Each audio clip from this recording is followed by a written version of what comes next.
त्र्यंबकेश्वरमध्ये पत्रकारांवरती हल्ला प्रकरणी एक नवी अपडेट समोर आली आहे। जिल्हाधिकाऱ्यांचे गुन्हा दाखल करण्याचे आदेश त्यांनी दिलेले आहेत। अहवाल मागून ठेकेदाराला ब्लॅकलिस्ट करणार असल्याचंही त्यांनी सांगितलंय।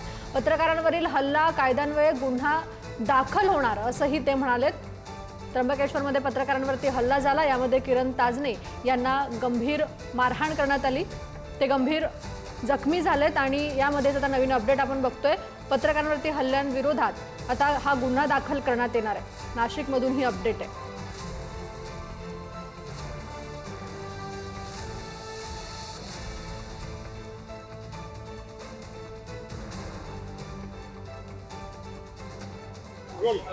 सर, त्र्यंबकेश्वरमध्ये काही मीडियाच्या रिपोर्टरना मारहाण झालेली आहे। नेमका आता त्या आरोपींना ताब्यात घेतलेला आहे का आणि काय गुन्हा दाखल आहे? हो, सध्या गुन्हा दाखल करण्याची प्रक्रिया सुरू आहे आणि 3 आरोपींना सध्या ताब्यात घेतलेला आहे। तिघांवरही अटक करून योग्य कारवाई करण्यात येईल।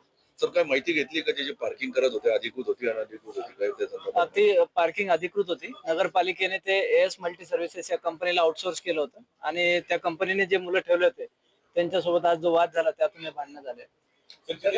काम करत मुलं ते गुन्हेगारी पार्श्वभूमीचे आहेत अशा पद्धतीचं नाही? हो, एक जो त्यामधला मुलगा एक आरोपी आहे गांगुर्डे म्हणून, त्याच्यावर अगोदरचा एक गुन्हा आहे अशी माहिती आता मिळते आहे।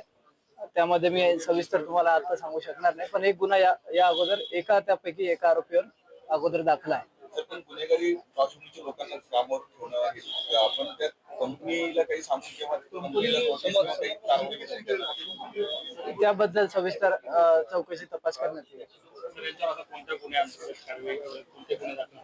आता त्यापैकी एक जे जखमी रिपोर्टर आहे ते फिर्याद देत आहेत, त्यांच्या फिर्यादीनुसार गुन्हा दाखल करण्यात येईल, पण कडक कारवाई करण्याचे आम्ही आश्वासन देतो। किती लोकांना गुन्हा दाखल करणार? 3 आरोपींवर गुन्हा दाखल करण्यात येईल। सर, पत्रकार कायदा अंतर्गत गुन्हा दाखल करणार? हो, त्यांचे सुद्धा कलम आम्ही ऍड करणार आहोत। प्रवासी वाहतूकदार संघटना आहे, त्यांनी पण सांगितले का वेळोवेळी आम्हाला त्या ठिकाणी त्रास होतो, प्रत्येक वेळी अडवणूक होते आणि दादागिरी होते।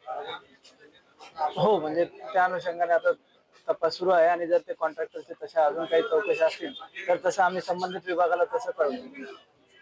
Okay, thank you.